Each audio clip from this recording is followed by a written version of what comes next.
নমস্কাৰ। আজি দুপৰীয়া সাজৰ কাৰণে বনাইছিলোঁ কঁঠাল গুটি আৰু তিলৰ চাটনি। এই চাটনিকণ পিছে আজি প্ৰথমবাৰৰ কাৰণে বনাই খালোঁ। এয়া কঁঠাল গুটি কেইটামান টাৱা এখনত মই এনেকৈ গৰম কৰি লৈছোঁ আৰু সিজি যোৱালৈকে এনেকৈ কম জুইত মই গৰম কৰি ল'ম। আৰু ইফালে পেন এখনত মই এয়া কেইটামান তিল লৈ লৈছোঁ। তিলকেইটা ফটফট হোৱালৈকে ভাজিম।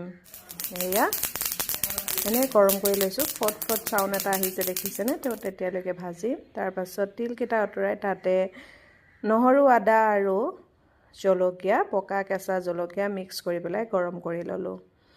এয়া কঁঠাল গুটি, তিল আৰু নহৰু, আদা গোটেইখিনি এটা মিক্সাৰ গ্ৰাইণ্ডাৰ বাতি লৈ পেলাই তাত দি দিম আৰু ধুনীয়াকৈ এটা পেষ্ট বনাই ল'ম।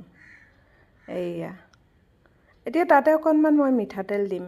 নিমখখিনি দিলোঁ জোখমতে আৰু নিমখ দিয়াৰ পাছতে অকণমান মিঠাতেল 1 চামুচ দি দিছোঁ। যিহেতু কঁঠাল গুটিটো অলপ লিকটীয়া টাইপৰ হয়, সেইকাৰণে এনেকুৱা হ'ব দেখিবলৈ। এতিয়া তাৰপাছত শেষত নেমু অকণমান চেপি দিছোঁ।